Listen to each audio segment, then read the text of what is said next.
I'm going to steal a line from Seth Godin, but modify it only slightly for the purposes of this show. You ready? People like us riff like this.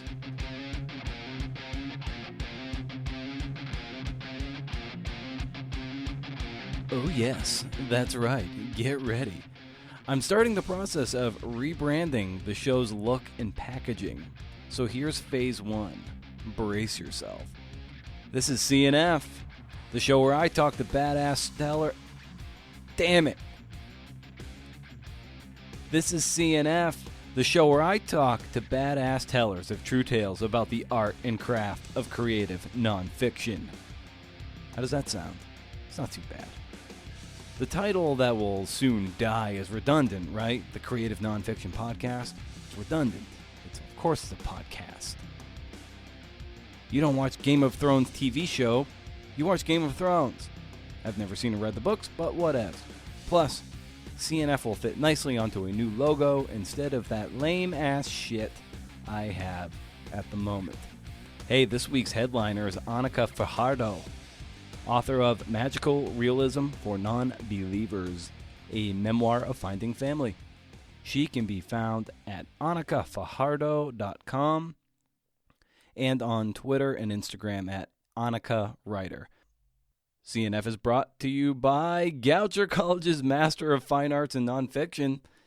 The Goucher MFA is a 2-year low residency program. Online classes let you learn from anywhere, while on-campus residencies allow you to hone your craft with accomplished mentors who have Pulitzer Prizes and best-selling books to their names.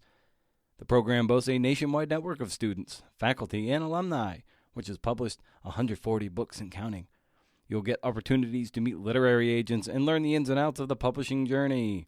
Visit goucher.edu/nonfiction to start your journey now. Take your writing to the next level and go from hopeful to published in Goucher's MFA program for nonfiction. Well, here we are again. How's things? What's going on with you and your work? You finished that thing? You cranking hard on that book, that essay, that film? Did you get that rejection? It's all good. Subscribe to CNF on iTunes, Google Podcasts, Spotify, and Stitcher. And keep the conversation going on Twitter at Brendan O'Mara and at CNF Pod. Also, Instagram at CNF Pod. Facebook, Creative Nonfiction Podcast. And for now, let me know what's on your mind. You can also email the show, Creative Nonfiction Podcast at gmail.com. And if you wouldn't mind, leave a kind rating or review on Apple Podcasts. It looks good when there's a lot of reviews, man. It looks real good. Head over to BrendanO'Mara.com, hey, for show notes to this and every other episode of the podcast. My goodness. CNF is also brought to you by Bay Path University. It is the first and only university to offer a no residency program. Discover your story, man. Fully accredited MFA focusing exclusively on creative nonfiction. Attend full or part-time from anywhere in the world. In the Bay Path MFA, you'll find small online classes and a dynamic and supportive community. You'll master techniques of good writing, learn about publishing and teaching through professional internships, and complete a master's thesis that will form the foundation of your memoir or collection of personal essays. Special elective courses include contemporary women's stories, travel and food writing, family histories, spiritual writing, and an optional week-long summer residency in Ireland, with guest writers including Andre Dubus III, Anne Hood, and Mia Gallagher, among others. Start dates in late August, January, and May. Find out more at baypath.edu/MFA. So yes, Anika Fajardo is here. Her memoir reminded me a lot of Jean Guerrero's memoir, Crux, which came out last year. You can check out episode 109 for that interview. Well, a nice even number. That's 40 episodes ago. Anika's memoir is equally good, and she was great company. Here's my conversation with Anika Fajardo.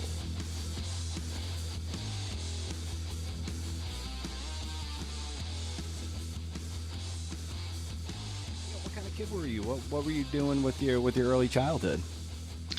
Well, I was an only child and I grew up with my mom, so as a single mom for most of my time. And then we spent a lot of time with my maternal grandparents who we were really close to. So it was often me with a lot of adults. So I was definitely a reader. Did a lot of play, like dress ups and exploring on my own, and a lot of time spent alone, but not lonely, I think. In those times where you were by yourself, often I was kind of the same way. Finding refuge with stuffed animals or just my own imagination or whatever. How did you occupy those alone times that didn't feel lonely, as you said? I did a lot of imaginary play. So my grandparents lived in this neighborhood with a lot of other kids. And so whenever I was there, I would, head off into the snow usually. In my imagination, my whole childhood was filled with snow. Mhm. And so when I was out, I would just, I was a pioneer girl hiking through the snow, or I was Laura Ingalls Wilder in the big blizzard. And so I did a lot of kind of time as if there was other people with me. So often I would imagine that I was in an orphanage and there was lots of other kids with me.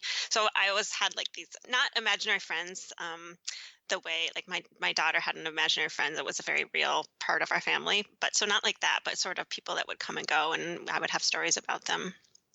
Did with the imaginary friends, specifically with your daughter, do you set a did you or do you set a spot at the table and everything and really make that person a part of the family? My daughter's 12 now, so it's been Okay. She outgrew it. probably, yeah, she did outgrow it by about 4, I would say. Okay, good. And so her imaginary friend was, while we didn't set a place at the table, we talked about him a lot. And he had other friends also that would come along. So then there was more of them. You never really knew who was around. It was fun. Wow, there's a whole little gaggle of them, huh? Yeah, there was. And so as you're growing up, what kind of crew did you run with, in middle school and high school? Who were your people, so to speak? The best way to describe it is that in high school, I had a group of friends and we called ourselves the Misfits because we didn't feel like we fit in with any of the other cliques that happened. Yeah. I did some theater in high school and I also was in choir. And so I was on kind of the edges of other groups, but my core group of friends was a very small group. We did a lot of our own things and didn't do what other high school kids were doing. Like what? Well, and I was just telling the story recently that in middle school, I think it was 8th grade, my friend had an Anne of Green Gables themed birthday party. And we were way too old for that, but we loved it. And of course, we didn't tell anyone else that this was happening. There was 3 of us. And so, it wasn't what everyone else was doing for sure. Yeah, yeah. Were you into to music at all, and whether instrumental, playing an instrument, or just into a certain kind of genre? Well, both also, actually. I played the piano from about the time I was in 4th grade on, and I was pretty serious about it. I never thought I would do it professionally or anything like that, but it was definitely my outlet. I would spend hours playing the piano. And then for music, I started in middle school with the Beatles and moved to the Doors and then moved to Led Zeppelin. And then I went crazy with 90s, late 80s, 90s grunge. Huge fan of REM, Nice. Indigo Girls, kind of got into kind of folk rock kind of stuff. My wife and I routinely, every week probably, usually a Friday night, maybe under the influence of a couple libations, we put on Amazon Prime, the grunge station. Yeah. And we have pretty much just 2-person 90s dance parties where we just Awesome. where we just jump around to Nirvana, Foo Fighters, Rage Against the Machine, Pearl Jam, you name it. Yeah. That's awesome. Because that's our big coming of age decade was 90s grunge, pretty much. So I think you've got me beat by just a few years, but that's kind of, we're speaking the same language in terms of that music. Yeah, yeah. Like, yeah, so you're into that kind of grunge scene. Did you, you say you did, you played the piano, you're into theater. Did you identify as an artistic person and think that you might become an artist one day? Well, I did identify as an artistic person. Because I knew very little about my dad, but one thing that I knew about him was that he was an artist. And I was definitely encouraged from my family in the visual arts. I had a teacher in third grade that just really thought that he really encouraged me in my art. But it never, I enjoyed it, but it never really grabbed me. And then I started writing when I was 12, I think, sixth grade. I wrote a hand wrote 100-page story. It was a Gone with the Wind slash Little Women takeoff. Hmm. And I really wanted to be a writer at that point. But later, as I got a little older, I got really pragmatic in high school. Um, my mom got remarried, and I had a step family, and then she got divorced right before I graduated from high school. And just the pragmatism of kind of having a job overtook any ideas of being a writer, being an artist. Right, right. Wow. So you really had the bug early. Some people don't. Some people come to it late, but it was something that was sort of in you, very early, right?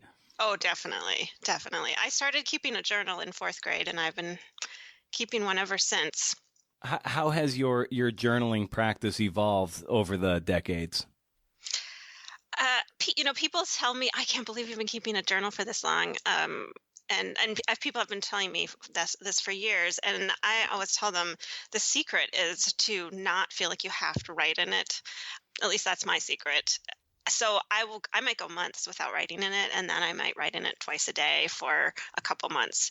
So I feel like giving myself permission to do whatever I need to do with it is the best thing. And I just started giving myself permission to write lists in it for some reason. That wasn't part of it before. It had to be like writing like paragraphs. Yeah. And now I've kind of given myself permission to branch out. I even have a few diagrams sometimes now. So things that you can do with a pen, I think it's because it's things you can do with a pen that you can't do on the screen, and just that different medium. That's cool. I've done in my journals. I've kept one not quite as long as you, of course, but about 23 years or so. I've kept a really routine journal, and sometimes it's taken the form of flowcharts where I'll just draw like a square and an arrow, and this is sort of the shape of the day. Or I definitely in a little sort of a daily calendar Moleskine notebook. I actually use that as a day log, but just as a list, like 10 things that happened that day. Oh, So yeah. so that's a separate one. But I just use those black model journals that are like 50 cents at Staples. Like that's my journal. That's all I use. I do write every day, and but that's because I'm addicted to it. It's probably the highlight of my day in the morning before the sun's up to dive into the journal, and it's a fun might be the wrong word, but it's it's a great activity. It's so good. It's addicting to me, at least. Yeah, that's interesting. You write in the morning because I always write before I go to bed. Write in my journal before I go to bed. It's kind of my close out of the day, um, and and maybe it's my writer overactive imagination. I also always have at the back of my head, like, what if I died overnight? I need to have something written down the night before. That's great. So, what was the next step for you as you progressed through high school? Where'd you go to college and start? Just progressing through your young adulthood. I got a degree in education from the University of Wisconsin-Madison to be a teacher. I studied Spanish also because that was really important to me to kind of grab back my heritage. And I studied abroad in order to learn Spanish, but I actually went to Spain instead of anywhere in South America or Colombia. Um, I wanted to have the Spanish, but I also wanted to distance myself somewhat from my heritage. I was a little confused. So the plan was for me to be a Spanish teacher. And then my now husband, got a job in Silicon Valley during the dot-com boom. And so we moved out there. And so I taught fifth grade there a couple years. And it was a lot harder and a lot more frustrating than I thought it was going to be. I didn't feel like I was changing lives, and I was just ending up miserable. So then I went to library school. I used to watch, I was so depressed while I was teaching. I used to watch Oprah every day after school and eat Pringles and drink Dr. Pepper, which is things I don't normally ever do. Yeah.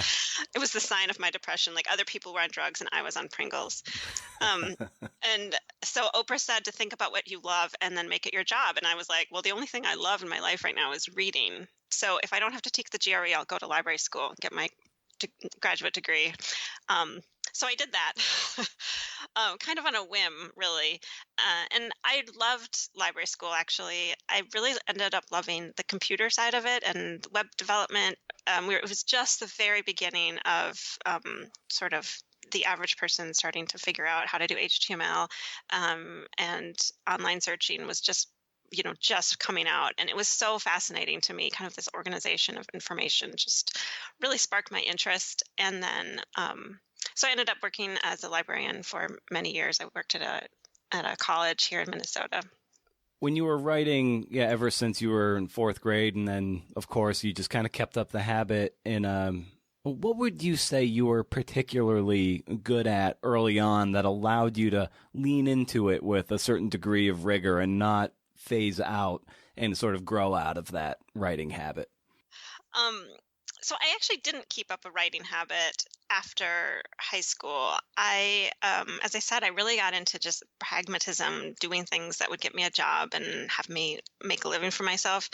And I didn't give myself permission to write again until I moved back to Minnesota and started taking classes at the Loft Literary Center, which is here in Minneapolis and one of the oldest writing centers in the country. And so taking those classes, it was like all of a sudden I had permission to do this. And I didn't have kids. I had a part-time job because that's all I could find. And so I had the time, and it just kind of took me over. And I think that just the play with language is what really like keeps me always going. And I think it's one of the early talents that people saw in my writing back in high school, and even in college as I was writing college essays, I got good comments about that. That's one thing I underlined. The acknowledgments was the Loft Literary Center in Minneapolis was your first writing class in the sort of the late aughts there. And I wanted to kind of hinge on that. I was like, wow, that's kind of like for someone who's, has this memoir published, coming out soon. And then I think you've got do you have a novel coming out shortly? Yes, soon? a middle grade novel coming next year. Yeah. So for someone who's sort of like a late bloomer publishing writer, it seems like you really, the skids got greased for you at this moment in time at the Loft Literary Center. Yes, definitely. I had took my very first class. I started a little story and I shared it with the teacher, who looked at it and said, this could be the start of a novel. And kind of like how I obeyed Oprah when I was changing careers, I also obeyed her and I said, oh, okay, it's going to be a novel. So I wrote my first terrible novel.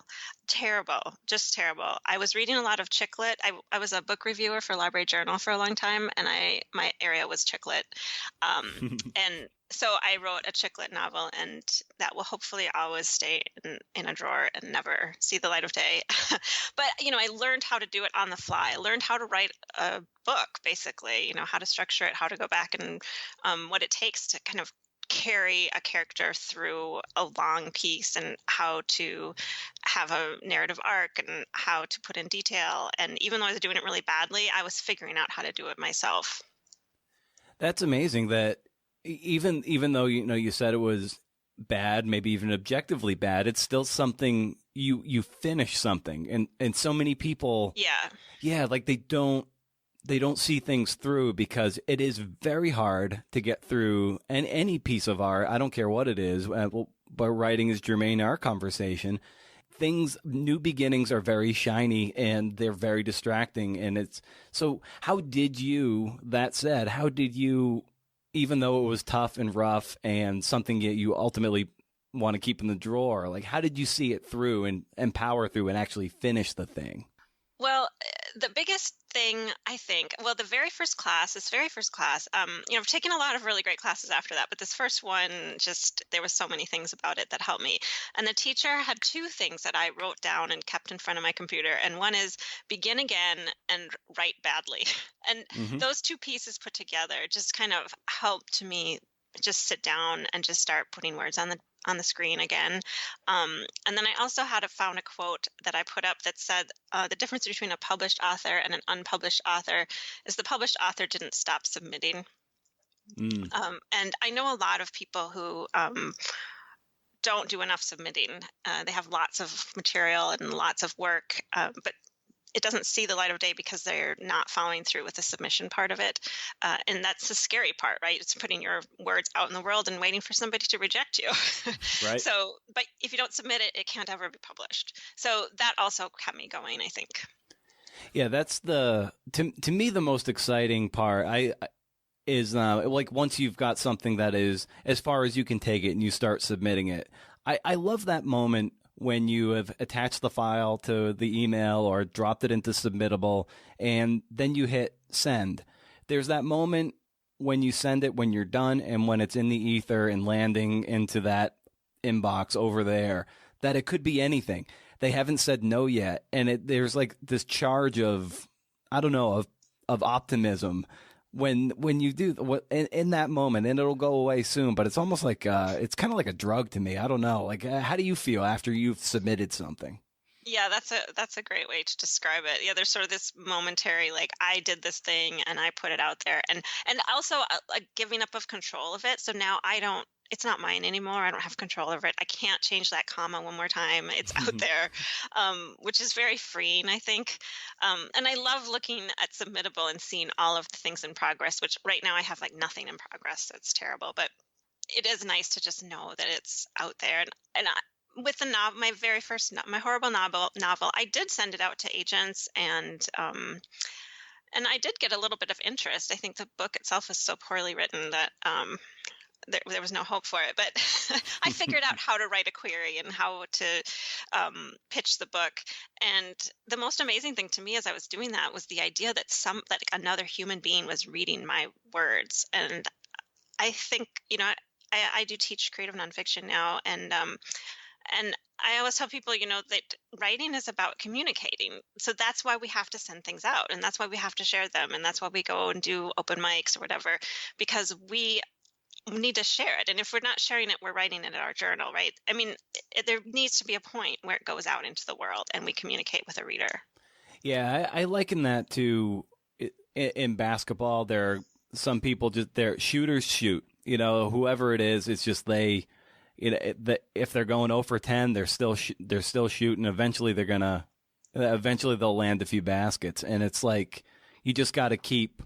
If you're going to be in this game, like publishing is shooting, you just got to be shooting, and eventually you'll knock some down. But it's just like that's part of the thing when you sign the contract of this kind of art. It's just like writers write and publish, so shooters shoot, and so you just got it's all fine and good to write in your journal if you don't ever want to publish and you just like it because it feels good. That's cool, but if you want to publish, you gotta shoot, right? Yeah, exactly. So have you built in, given this, you like to see the submittable in progress things, and of course admittedly it's empty at the moment, but do you build in moments of celebration for you along the generative phase of a piece of work, so there are these moments to celebrate the fact that you got your first rough draft done and so forth? Is that something you build into your creative process? No, what I don't think I do. I do, however, reward myself for rejections. I have gotten much better, but I have pretty thin skin, and so as the rejections have come in, and I have now received, hundreds and hundreds of rejections over my career, so it's gotten easier. But I have had to kind of do things for myself that counteract that sting. So at first it was every time I got a rejection, I would get to go out to a nice dinner. And I always joke, well, then I started getting really fat. Right. If you're sending out a lot. Like, I have no money and I'm getting and fat. broke. Yeah, exactly. So I had to scale it back a little bit, but I do try to give myself like a little consolation prize when I get a rejection. That's gotten, as I've gotten more of them, of course, it's gotten less of a big deal. But some kind of recognition that, yes, you did a good job and you got a rejection, but that's okay. It means that you sent it out, and yay for you. I think it's important, like whatever you can do to help yourself get over those and to move on. I also, when I was sending out lots of essays, I would immediately send out another one whenever I got a rejection, so that it would just like keep that steady flow going. What would you say was your earliest, or maybe your first publishing or writing victory that allowed you to get some momentum and kind of keep you going? Well, very early on, I had essay that actually almost in its entirety is in my book.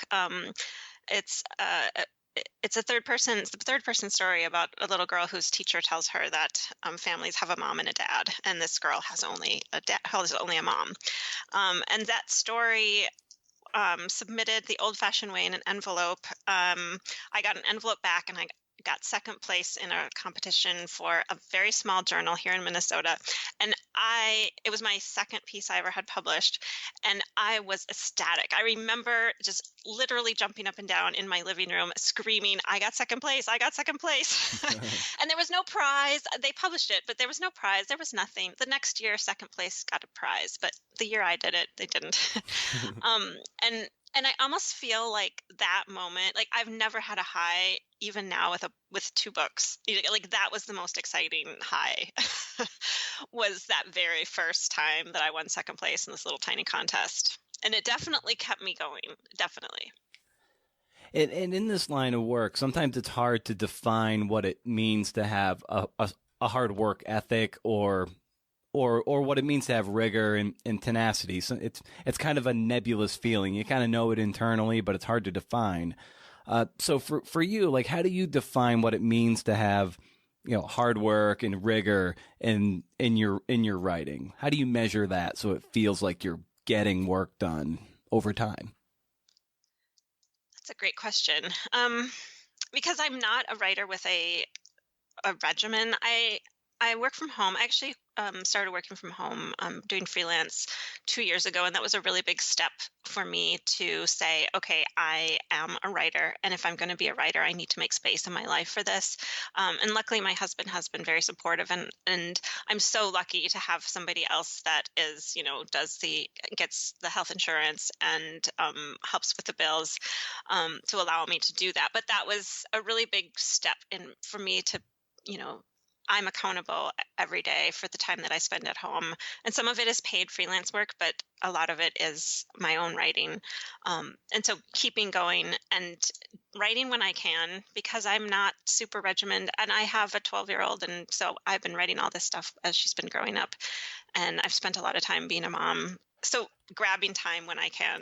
So I'll write during her piano lesson, for example. I'll write while she's at camp, or, whenever I can squeeze it in. And I am always writing in my head, though, always thinking about, solving the next problem or figuring out what's going to happen next. Then I don't take notes. I just kind of keep them in my head. And then when I'm back at the page, I'll work on it. And I also do take retreats for myself pretty frequently. I have a great couple places I like to go. I have a friend that goes with me a lot, and I have a family cabin that I can go to.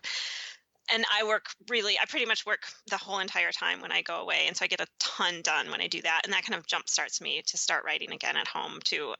Just because I really like having those long blocks of time in order to look at things from a broad perspective. And I do a lot of, printing and literal cutting and literal taping of work, so that I have a lot of time to do that. And then that just is the best feeling ever. And who would you say, or what are maybe 3 to 5 books that you find yourself that inspire you, that you find yourself rereading to to sort of unlock it for you to see how it's done, so to speak? Well, I read Jane Austen over and over again all the time through my whole adult life. And I don't know what she does for me as a writer because obviously I don't write Regency and I don't write historical and I don't write romantic comedy. But there's something about her writing that just pulls me in and just shows me some of there's some tricks that she must be using that I feel like through osmosis I'm getting. And then I also read 100 Years of Solitude regularly. Pretty much I'm always in the middle of it. I finish it and then a few months later I start reading it again. And in nonfiction, I also read Boys of my youth multiple times and Abigail Thomas multiple times. Those I go back to over and over again, just because the way that they both of them put together their work and the way that they play with how you can tell a story has been so informative to me. What would you say about 100 Years of Solitude resonates with you so strongly? I think it's the language and the way it has a feel of Spanish, but it's in English. I can't read in Spanish. I speak I speak pretty basic Spanish, fluent enough to communicate with my family, but I'm illiterate. But I just feel that ambiance when I'm reading it. And I also just love the kind of ridiculousness of the stories and the way that it's ridiculous and super serious at the same time. I love anything that conflicts with itself, because it makes you think, like it pulls you in, but at the same time you have to think about it a little bit. How would you define magical realism? Well, magical realism is when writers take an ordinarily realistic fiction situation and put magical things into it as if it was part of reality. And I think that it gets confused a lot with fantasy, and because it's not just something magical randomly happens, it's more about the way that it's portrayed than the actual magical thing itself. So if you're reading 100 Years of Solitude and there's the sleeping sickness, it's not told like it's magical. It's told like it's real, like it happened. And which is something I find really interesting about playing with magical realism superimposed on creative nonfiction, because it's contradictory. Again, I love these contradictions. You can't really have magical realism in creative nonfiction, right? Right. It's sort of like that's opposites put together. But I think in nonfiction, it allows you to recognize the magical things that do happen in life, because obviously there are amazing things, and some people might call them coincidences or happenstance, or it's just memory, or you forgot, or but we can tell the story as a creative nonfiction writer. You can tell the story in a way that makes it real. And how did it figure into your memoir? It's right there in the title. So like, how did you know you wanted to play with that in this book? I think the biggest reason that I play with the words magical realism in the title is the stereotype of South America and Colombia particularly, and magical realism, and this idea that like if it's going to be a book about Colombia, it has to have magical realism. So it's almost like a wink at the reader. But as this book has kind of come out and had some reviews, and I'm realizing that people are taking it quite literally, and which has been really interesting to me. The truth is that when you're in Colombia, magical realism is all around you, and it's everywhere. My father will point out things all the time. Everywhere we go, he'll say, "Look at that! So there's magical realism right there." Anything that's sort of unusual, or again, anything that's kind of contrasting, is what he sees as being magical realism. And he often uses in Spanish the word surrealism, which technically, I just recently read this, it's completely different, but Hmm. he equates the two things together. But I think they are, it's like, is this really happening? And much of my time spent in Colombia has been things where, if you wrote it as fiction, no one would believe you. And so, what was the spark or the genesis of you picking up the pen to write this particular story that that you become acquainted with your father in your young adulthood? You basically, like you said earlier in our conversation, you lived with your mom and your grandparents. Well, your grandparents nearby in Minnesota. So, at what point did you realize that this was going to be a story that kind of bridged two realities for you? Well, it started as essays. I wrote much of the book started in various essays, and a lot of them have been published over the years separately. And the original vision that I had was that it would be a collection of essays that would feel more like stories, essays with sort of a story feel to them. And so the first draft of the book. It was just sort of like, these were the stories I needed to tell. As soon as I discovered that you could write real things and you don't have to write fiction, that it kind of just set me off, like with all these various memories that I have, and finding how to dive into those stories and make them universal. So I started with this manuscript that was all separate chapters, were each little stories of their own, and and that manuscript actually was a finalist for the Bakeless Literary Prize, from Breadloaf, and it was the year that nobody won that prize, and it was the last year they ever did it. I have a tendency to close out Yeah. prizes. um, and so I felt like there was something there, obviously, but it wasn't quite right. And so had a couple grants that allowed me to I'd hired a couple editors who said, well, this should be more of a memoir than just a collection of essays, and then it needs more of a chronological narrative arc. So I undid the whole thing and wrote it as a straight up chronological memoir, starting at early childhood, moving forward. And that couldn't get any traction either. Lots of rejections. And then and it didn't feel right to me. It didn't feel like the story I wanted to tell. The the feeling, the act of searching out your family and figuring out your identity and figuring out where you came from and who you are is not a linear thing. And so it was really hard for me to capture the story telling it that way. And so I'm so lucky when my editor at University of Minnesota Press approached me. He let me send him both versions, the original and the chronological version. And he said he loved both of them, but he had the idea to put them both together. And so I undid both of them and just kind of wove them together. So that's sort of a combination of the two that I started out with. And then it started to feel more like what I was trying to say, which was a lot. There's a lot of disjointedness to it. That's a reflection of just kind of the disjointedness of, finding out things about your family that you didn't know and figuring out that your life isn't really what you thought it was. Instead of like, this happened, then this happened, then this happened.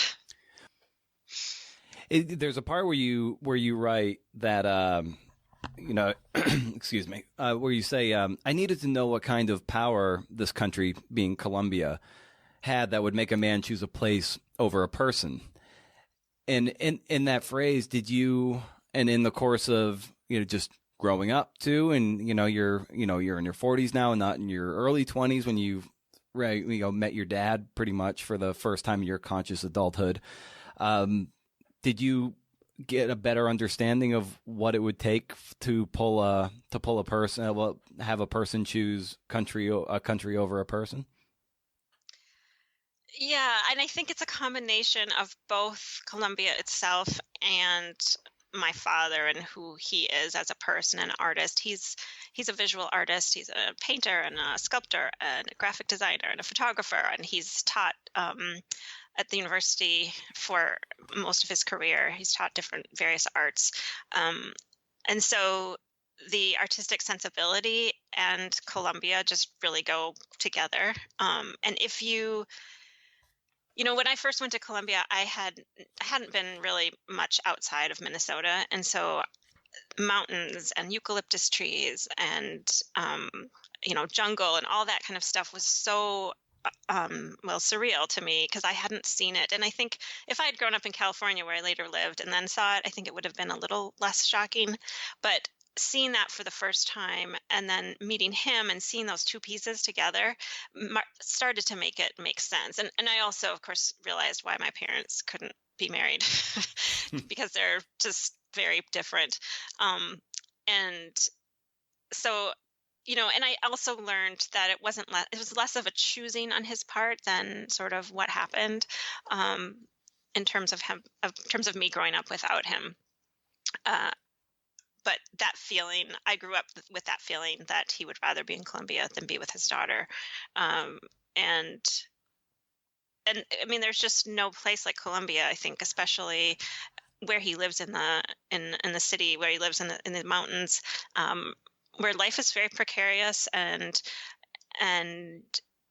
very, it's a lot of sort of living for the moment, living for the now, which is so different from how we live here in Minnesota because, we're like those little mice that have to store up for the winter. So we are always thinking about our survival in the future.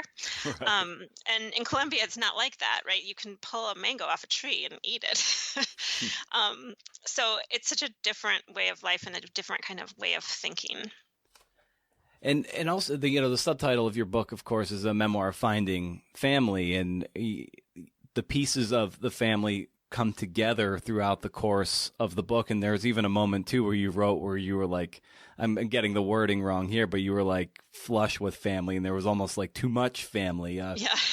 So like, how did this? How was that experience of feeling alone and without that traditional family, and then slowly the parts are assembling over the course of this story? What was that like for you?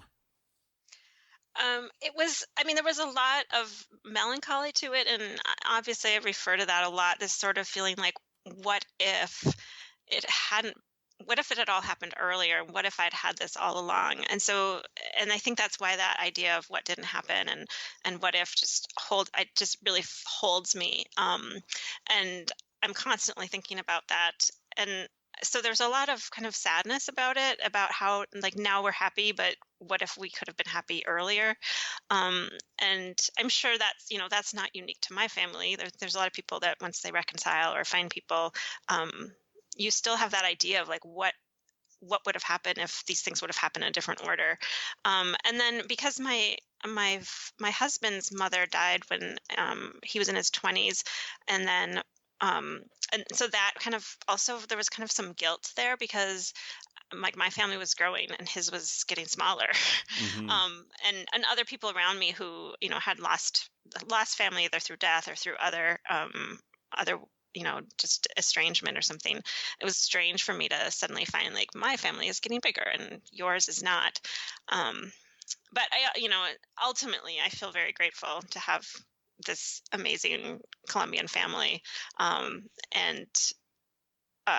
it's, it's definitely this missing piece. It fulfills this missing piece that I had growing up. How has your definition of family changed over the years?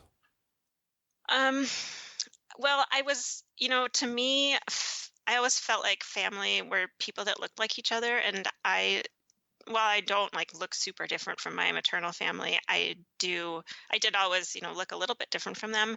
And so I always felt like, family are people that, you all look the same and you all, have the same past experiences and the same memories. And so I feel like family can be so much more than that. And the idea that your family's always there for you no matter what, and that whether you like them or not, they're always there for you. I have a first cousin on my mom's side who's just a year and a half younger than me, and we spent a lot of time together growing up. And I used to tell her, because I was an only child and she had sisters, and I used to always tell her, you're not my cousin, you're not my friend, you're my cousin. And I felt like that was the greatest compliment I could possibly pay her. And it turns out, I found out much later, was when we were adults, that she was really insulted by this idea that I would say she's not my friend, she's my cousin. So she thought, that she valued the idea of me being her friend, and we acted like friends. But I thought the greatest thing was that we were related and that we were family, and that was even better than being a friend with somebody. Um, and so I do feel like that, like we get this better, it's even a better relationship than being friends with someone. You can be friends with your family, but also that's a separate piece. Yeah. And when would you say that split between, say, America and Colombia, or even Minnesota and Colombia, when would you say that the split between place felt the most intense for you, where you felt the most unmoored by this experience of experiencing two places? Well, definitely after my first visit there, I was in college. And so I'd just come back from a semester in Spain, and then my father invited me to Colombia for the first time. And I was 21 years old, and spent the month between semesters in college. And it was like everything couldn't have been more different, because it was January. I was in college in Wisconsin where it was 20 below, and all of a sudden I go to Colombia, and it's just, and I thought I knew about the world because I'd been in Europe for 6 months. And so I thought that I knew everything there was to know about travel and about being in another country, and I spoke Spanish, so I wasn't worried about that. But the country itself was so different. And then coming home and being home, and then finding myself homesick for Colombia, even though I had just spent a month there and it wasn't my home, was a very disconcerting feeling. And also walking around and feeling like, why can't people see me and know that I am from two places? And why don't they want to ask me about myself? Like, how can that not be a thing that people need to know? And maybe that's part of the impetus for writing the book. It just felt like, how can I understand this, and how come everyone else isn't interested in this? How is the book, or the writing and the research of the book, affected your relationship to your father and your mother? I was so nervous to share my story with them. I didn't. My mom has been to many of my readings of my essays, which, as I said, a lot of them appear in various forms in the book. So she was already familiar with my writing. But when I got the ARC, no, it wasn't an ARC, it was the very first manuscript, and I sent it to her, and she was at our family cabin, and she texted me, and she said she was halfway through it, and she had to stop because it was so hard to read, and she was doing a lot of crying, and I was so nervous what her reaction was, because there was choices that she ended up making that were the very best that she could make at that time, but that she feels bad about now. And I think objectively someone might say that they weren't good choices, but I definitely feel like she did the best she could with what she had at the time. So I was nervous about that. And luckily she's been very supportive. And all her friends are coming to my book launch. And then I sent it to my dad, and I actually put off sending it to my dad for quite a while. One of the advantages of having your dad in another country is that you can kind of ignore it for for a while. I didn't invite him to my wedding until it was too late for him to actually decide that he wanted to come, because I didn't want him to say that he couldn't come. So I waited before telling him about it. So I waited as long as I could, and finally he told me that he felt bad that I hadn't sent it to him. So I sent it to him, and I emailed it to him, and 4 hours later he emailed me back and said, I absolutely loved it. So so I'm assuming he sat down and read it front to back right away. And so that's good. And I think that he understands sort of the strangeness of the whole situation in Colombia, and our family, and how it is. And because he's an artist, I think he understands the metaphor and the crafting on a different level. That even though he's not a writer, he still has this artistic sensibility that helps kind of we speak the same language in that sense. It must have been hard for you not only to write certain aspects of it, but then of course to share sensitive things with the people most integral to the story, namely your parents. And I'm just looking at one particular line in particular that must have been hard for your mom to read. It's just early in the book, and it was I think it was she had already remarried, and you had the two stepbrothers, the unruly stepbrothers, and you had just written that my mother was too downtrodden to stick up for me. So she was kind of like mired in her own depression or whatever was going on with her. And for you to pick up on that as a young person and to write it in this book, that I think of that must have been hard for her to read. Did she pick up on that at all? Oh, definitely. Yeah, yeah. It was very hard for her. And you know, when I teach nonfiction, people always bring up, well, what will my family think? Yeah, What about this? What if somebody reads this? And I always tell them, write like no one is ever going to read this. Because that's you need kind to of the be truth. completely honest with yourself. You need to not, write as if it's never going to get published. Write as if you're going to be a complete failure. No, I don't tell them that, but that's kind of like what I think, what I've always thought myself. Um, and it turns out that someday you might be published and your family might read it, which has been sort of a shocking experience to me. I stick with my advice that you should write like no one's ever going to read it. But there is a point where you have to start thinking about how will this affect the people you love, and are you okay with that? And there was some things that my editor flagged that we took out that were a little too close to the bone and unnecessary in order to get the point across. But there were things like that needed to be in there because that was the truth, and that's that's the bigger picture. um and so I think writers have to kind of balance out their personal life and how they can negotiate their relationships and with the art and what's worth it. And it's a hard decision. It's a really hard thing, and part of me thinks that no one should write a memoir. write about Seabiscuit. Do not write about yourself. um, but it's so rich, right? Because you're an expert in this if you write about yourself. So it is a hard call, and I do think when you're writing, you do need to write like no one's ever going to read it. When I was speaking with Andre Dubus III a while ago about his memoir Townie, and he was debating whether or not to even write the thing, and he was bouncing the idea off Richard Russo, who had just come off writing his memoir about his mother, and so they were going back and forth. And Richard told Andre, he's just like, if you're writing it I'm paraphrasing, if you're writing it to settle the score, then do not write the book. But if you're writing it to tell like a very true story, then with no score to settle, then you must go.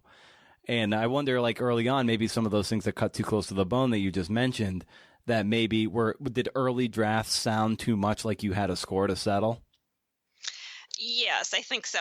And I think early drafts, some of them, you know, I was writing almost like a journal, like where you write kind of your worst side of yourself. So it wasn't even things that necessarily I believed, but thoughts that, had crossed my mind. And that, that I had written not because this was the absolute truth, but because it was just like a fleeting idea or even cliche almost. And so it is really important to just, go to that, what's your intention for what you're saying. And in the course of your writing career at this point, what would you say you're better at today than you were just 5 years ago? Oh my gosh, everything. No. um, I think that I am much better at kind of teasing out the double meanings behind things, and being subtle about what I'm saying. And by subtle, I actually mean, it might be actually what feels to me like hitting my reader over the head, but when the reader's reading it, they're having a different experience than when I'm writing it. I think the other big thing is structure. I had so much so much trouble structuring this memoir, as I said, and I pulled it apart many times and changed it a lot. And so I can see, I see kind of how the sausage is made, like all the pieces and how they have to be all in service of the same thing and the same question. Working on my novel, I learned so much about stakes that I hadn't understood. I'd been told many times, your book needs more, the stakes need to be higher, and I just couldn't really understand that. And now I really see what that means, in terms of what, for all of the characters in your book, what is at stake for each of them and how that really needs to be heightened. And even if it's not like they're standing on the edge of a cliff and they're going to fall, but even if it's I'm going to get embarrassed, it doesn't matter how big the stakes are, but you have to pull them out so that they ring true and that they ring important. And that so that's something that's really, I've learned so much about how to kind of pull the story together. Although I don't know if I'll ever be able to do it again. I know that people say, you've just, when you finish a book, you've learned how to write that book. not every book. So we'll see how it goes next time.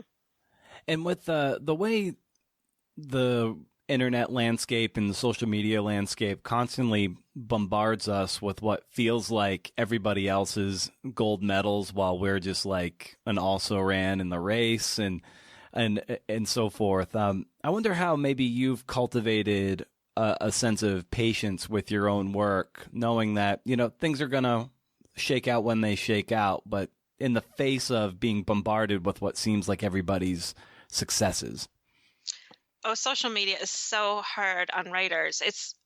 You're chained to your computer. And so you've got access to all that at all the time.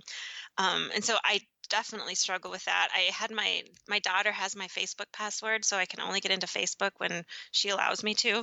Oh, that's great. I do spend a lot of time on Twitter. I like Twitter better than Facebook, but because of the community, the writer community aspect on Twitter.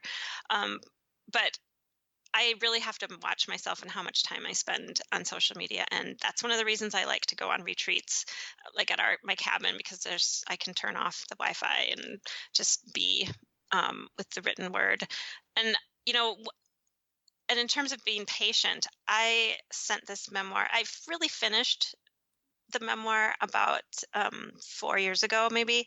And so it had gone through 2 rounds of submissions. I tried to get an agent on the first version, and then I reworked it and tried to get an agent on the second version.